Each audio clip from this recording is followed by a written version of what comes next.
Hi, Mandy. It's Thursday evening around 6 p.m., uh, January 13th, and I'm just laying here. I was meditating a little bit. I've been trying to get in the habit of doing that so I don't get too caught up in things. It helps me stay balanced. Not that I was having a rough time or anything. I know sometimes I do that when I'm having a rough time. But I was meditating and I got a little relaxed, so I lied down a little bit and thought I would talk to you after a little bit. I have your picture up. You're so gorgeous.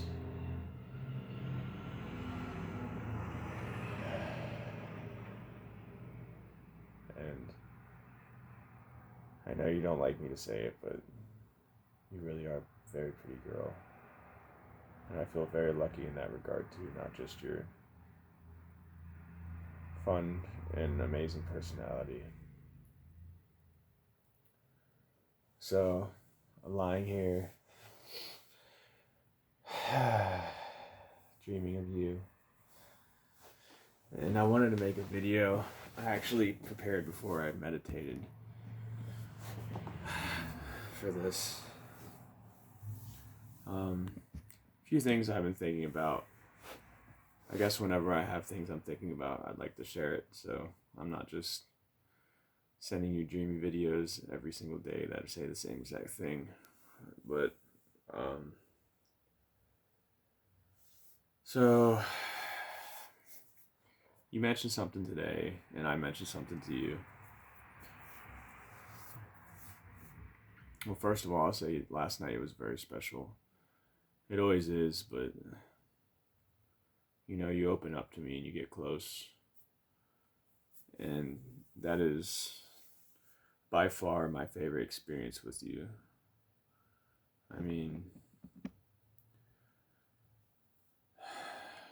I love spending time with you. I love everything about us. Like, it always feels good, and we'll always have good times together, even when I'm so caught up that I can't really talk and it ends up being a little awkward or quiet. I mean, I know we get close, and I know that maybe it's a bit much, but I have a lot inside for you, and you understand that, so you're patient with me, and I appreciate that. But, um, so, I mean, last night things got a little rough for a bit, a little raw, and that's my fault, and I'm sorry. I know you said sorry doesn't really mean anything. Let me see if this light will help. But I guess the distance is going to always have its challenges. As much as I'd rather it not be challenging,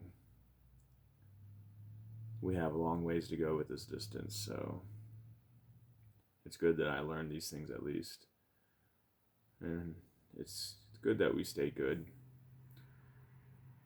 I mean, we really care about each other, and neither of us want to do something negative to each other.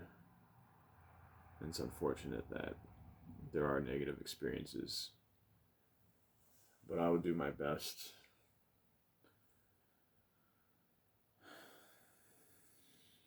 to try to avoid that.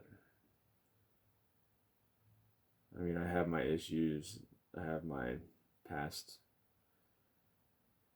wounds and traumas, and so do you. That's the past now, so it's time to be together. And we will be together more and more, and that's what I always remember. I know it's not going to be immediately, but every day we're closer to it.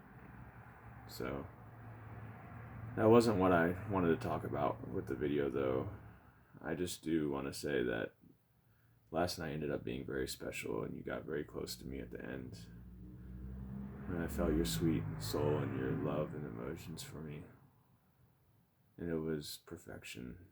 It affected me deeply, as you always do.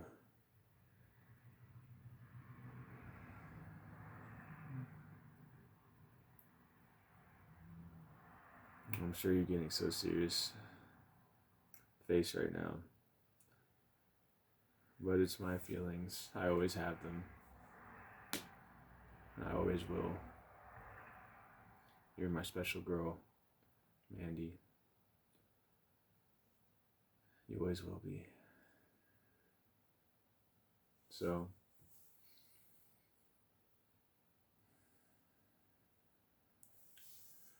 moving on to today. It was really nice at work to share with you. I actually had a pretty profound experience that I shared with you that I probably shouldn't have while you were at work, but I did. I'm sorry. I mean, for over an hour, I had a very strong experience with you. That's not normal for me. It's just something that you do to me. And it's something that I look forward to in our future. All the ways that we get close and all the ways that we share. So, you mentioned something to me that you'd see me after work and that we could do anything or just hang out. And that's kind of what I want to talk about. I mean, you know me, I'm up for a lot of different things. I'm pretty easygoing, and things aren't really awkward for me as easily as they are for you. So, there's something I'd like to explore. I mean, being apart, we're going to be way more limited in what we can do together. And I know you have a lot of limitations that you would prefer to keep in place on what we do together. And that's okay, because I want it to be at the right pace and the right way for you. But I am open to doing more. I mean, that's right for you. If you ever want to do more, I mean, it doesn't have to be at extreme levels and extreme amounts. Like, for instance, if there is something you decide you'd like to do with me, I guess it's kind of scary because we both want each other so much that it would be hard to limit it, but I think we could limit it if we want to connect in ways besides chat or playing EverQuest, which both are very good still. I mean, I'm still wanting that.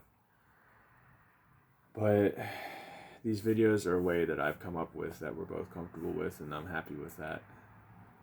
And I would be open to coming up with more ways that you'd be comfortable with being close. The phone is another way that I will always absolutely be in love with doing. It's a gift. It's really magical to talk to you and hear you, and your personality is completely amazing. I adore your personality more than you could ever know, and I'm sure everyone that knows you adores your personality. You're just a great woman, Mandy, and I'll never be able to get enough. And I'm sorry if that's not always a good thing, but someday it'll be us together, and I won't have to worry so much about that. Hopefully we'll be close.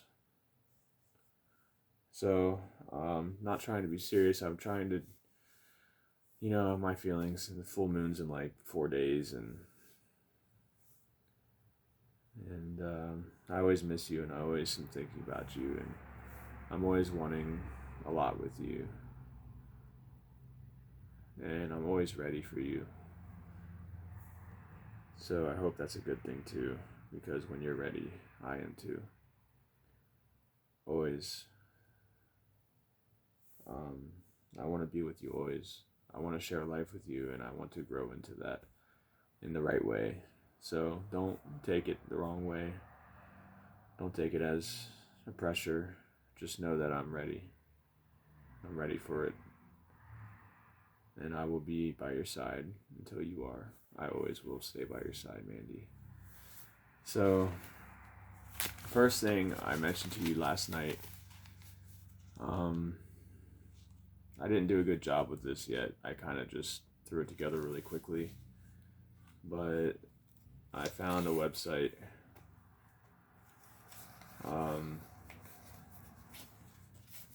It's a pretty basic flashcards website.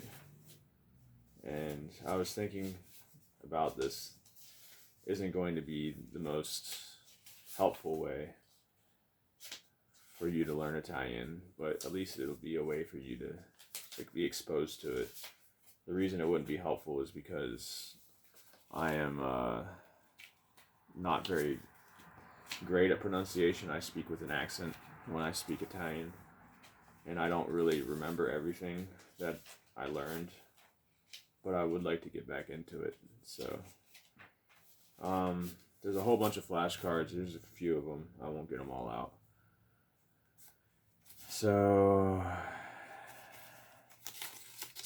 these are basic like conversation stuff that you may have already learned in your class. But one thing that really confuses me about Italian is the vowel pronunciation. Like, E is pronounced A on a lot of words, and A is pronounced and I is pronounced or E. Stuff like that. It's really confusing. So I also am not sure always when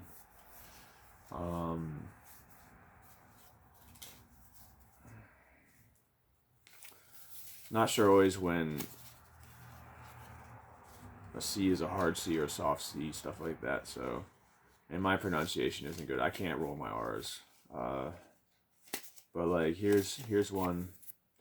If it focuses in time, I can't really see without my glasses. I don't think it's focusing. I'm definitely going to have to find bigger flashcards. I'm actually thinking of buying some. Oh, and it's going to be backwards. Okay, so there goes that idea.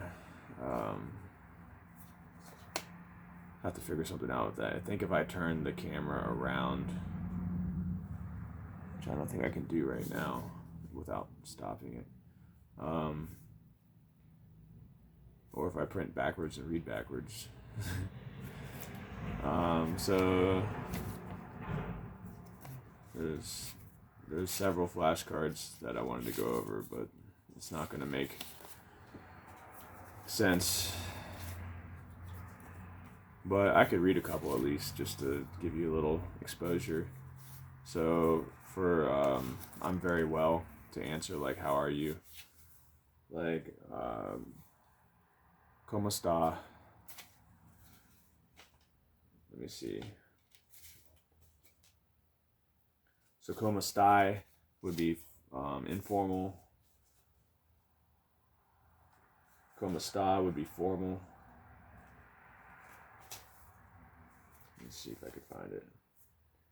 Anyways, como sta, you say sto bene, means I'm very well. Sto molto bene. Molto bene. Molto means very. I'm sure you know that. So they don't say io sto bene, they say sto bene. Sto bene. Sto molto bene. Not bad. Non c'è male. Male means bad. So I don't even understand. It's like C E with a little mark on it. I don't know what that's abbreviated for. Non c'è, non. And a lot of times when they put like sometimes they'll put two words together and combine them in the pronunciation. So C E male. Non c'è male. It's like an abbreviation for something, but they, instead of saying C E separately, they say c'è. I don't even know what it means. I have to look it up. But non c'è male. Male means bad, so not bad. Come stai would be informal. How are you? Oh, this one makes me laugh. Sto male. Sto molto male. I'm very bad. Sto male. Sto molto male. So you can remember molto. Molto bene. Molto male. See you later. E dopo. Dopo, I think, means later. Or ci vediamo. Vediamo.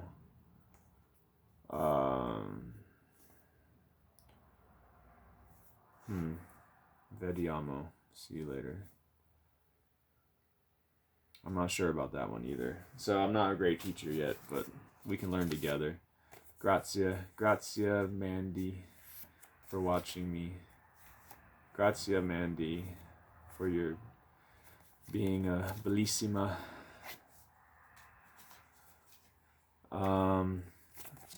This one is ottimo, or ottimo, ottimo, O-T-T-I-M-O, ottimo, means great. Ottimo. It'd be easier when you can see them, unless you want to be able to read backwards. And it doesn't even focus on these small letters. Wow. So there goes that plan. I got all these papers printed out. E tu, so with an E. E tu, and you, informal. There you go. There's your Italian lesson. Not sure if you learned anything. I don't want to make this too drawn out. But that's a little example of something we can do together. I mean, I'd even be willing to do like a one-sided video chat for some of these ideas. I'm not going to ask you to do two-sided because of you being uncomfortable with it, but if we could figure out a way that you could block your camera and I could show mine, I would love something like that. And then you don't even have to like be stuck at your computer the whole time. And I promise I wouldn't keep you all night in that situation. I know that's probably a worry. Alright, so that's a little brief introduction into that idea. I will study some sentences and stuff so I could start saying things to you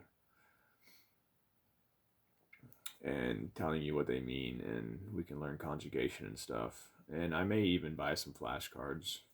I don't know. We'll see. Another one I liked, if I could find it. You know, one that really throws me off. Oh, here's one that I named my gnome Scusa. I named him Scoozy, but this is the informal Scusa. Scoozy would be formal. Excuse me. Scusa. Scoozy. I love that word. It's so cute. And another one I like.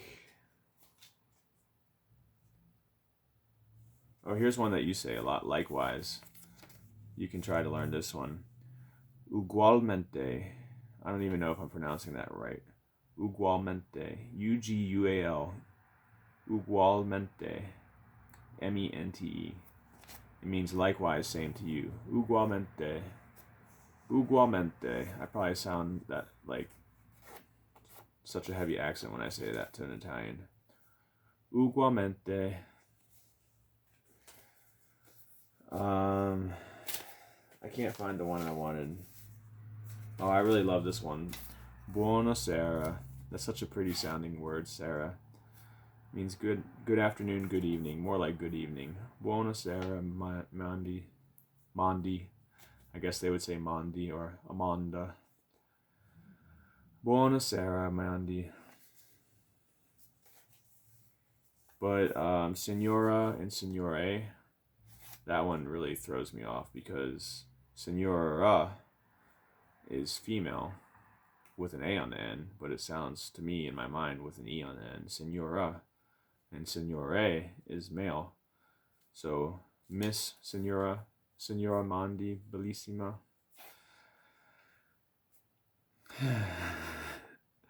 And then Signore. Wait. Yeah, Signore is with the E. Signore John. Signore. Wait. Signora Mondi Bellissima. Signore John. Signore Gianni. Signore Giovanni. Giovanni is how I know how to say it. Giovanni. The Gio is Joe. Joe. Like a J. Joe. Giovanni. Anyways, you're probably cracking up at me right now.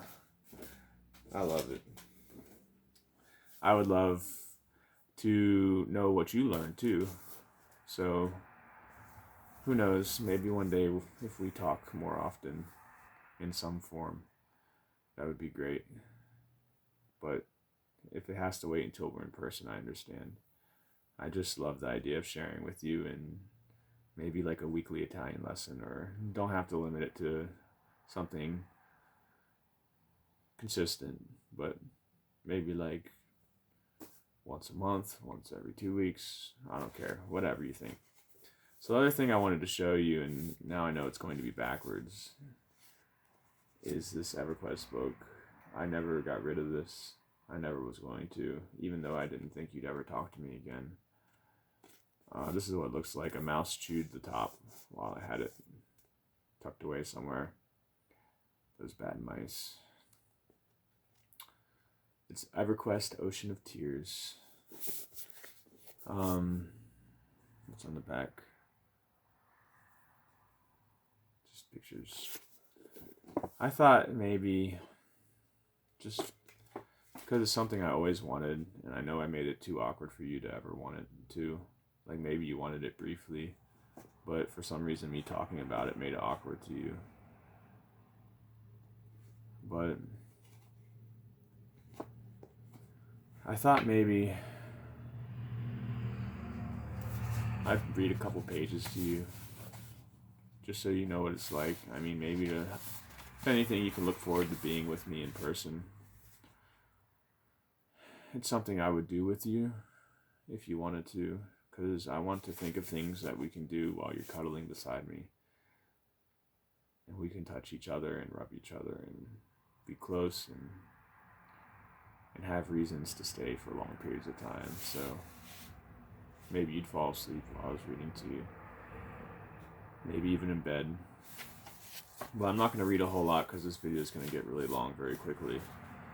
But it's the prologue. If you can read backwards, it's not even going to focus.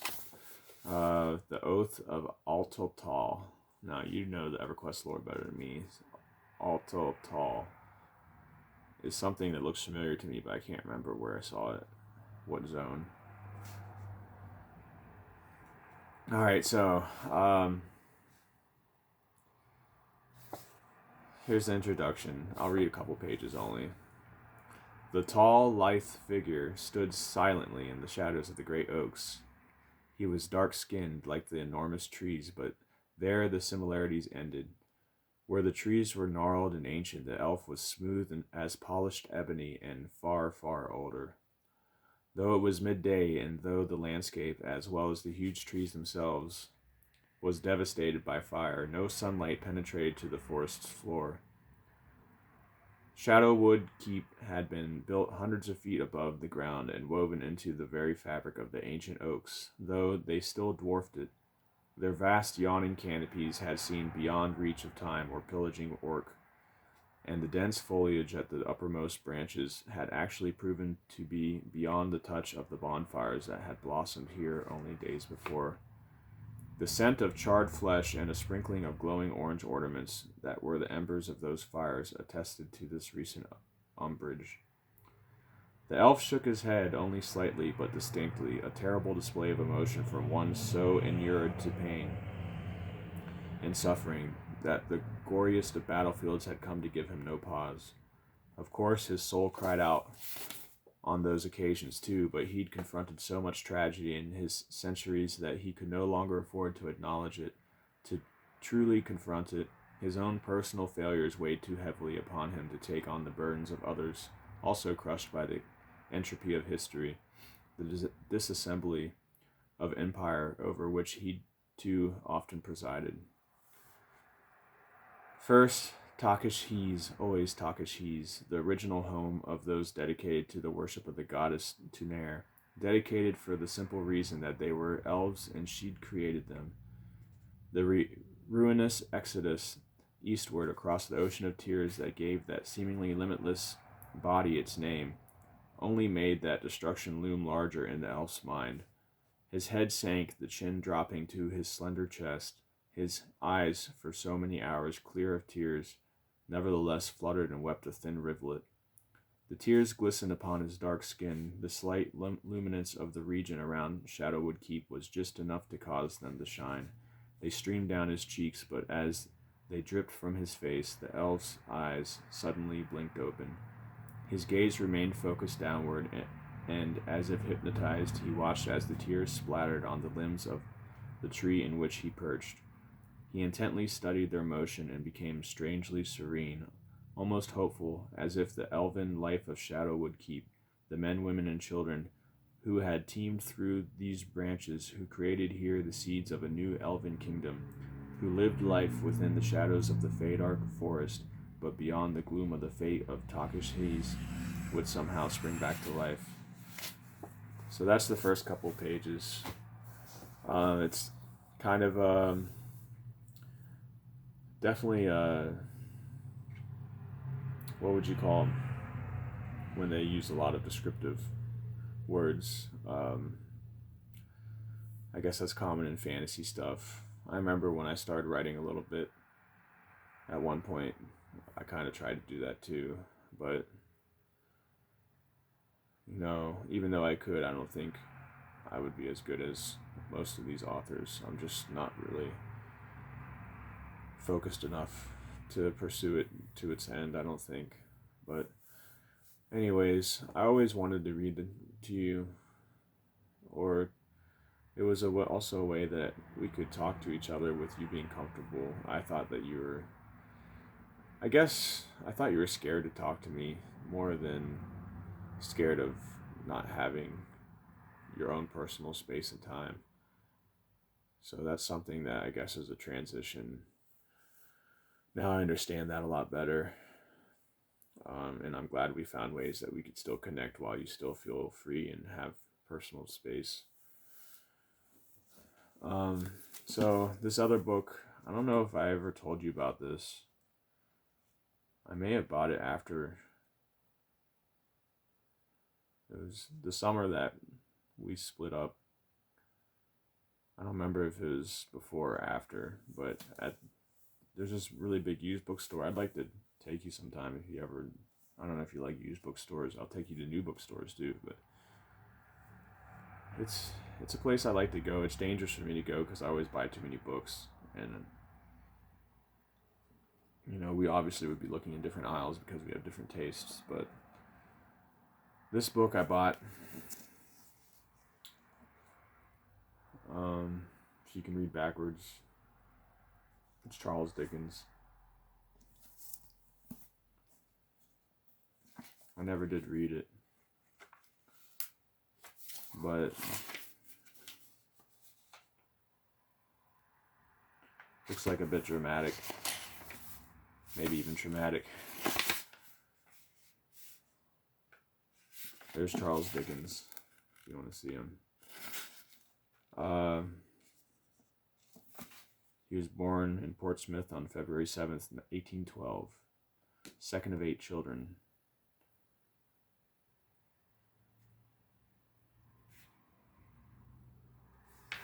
That's Portsmouth, England.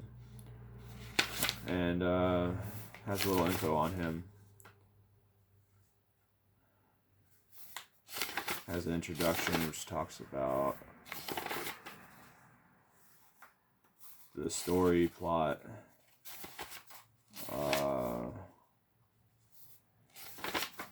but I thought maybe I'd read a page or two of this too.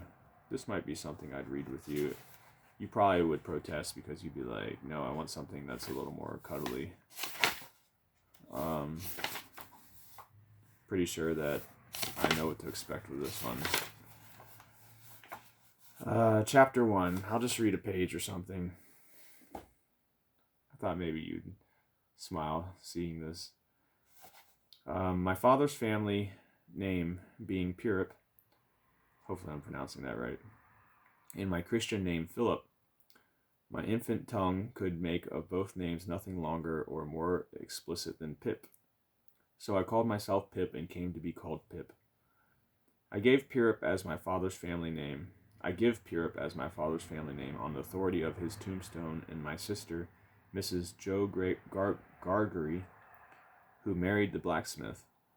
As I never saw my father or my mother, and never saw any likeness of either of them, for their days were long before the days of photographs, my first fancies regarding what they were like were unreasonably derived from their tombstones. The shape of the letters on my father's gave me an odd idea that he was a square, stout, dark man with curly black hair.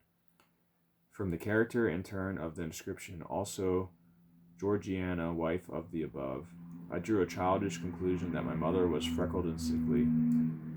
To 5 little stone lozenges, each about 1.5 feet long, which were arranged in a neat row beside their grave, and were sacred to the memory of 5 little brothers of mine, who gave up trying to get a living exceedingly early in that universal struggle. I am indebted for a belief I religiously entertained that they had all been born on their backs with their hands in their trouser pockets, and had never taken them out in this state of existence. Ours was the marshy country down by the river, within, as the river wound, 20 miles of the sea. My first most vivid and broad impression of the identity of things seems to me to have been gained on a memorable raw afternoon towards evening. At such a time I found out for certain that this bleak place overgrown with nettles was the churchyard, and that Philip Pirip, late of this parish, and also Georgiana, wife of the above, were dead and buried, and that Alexander, Bartholomew, Abraham, Tobias, and Roger,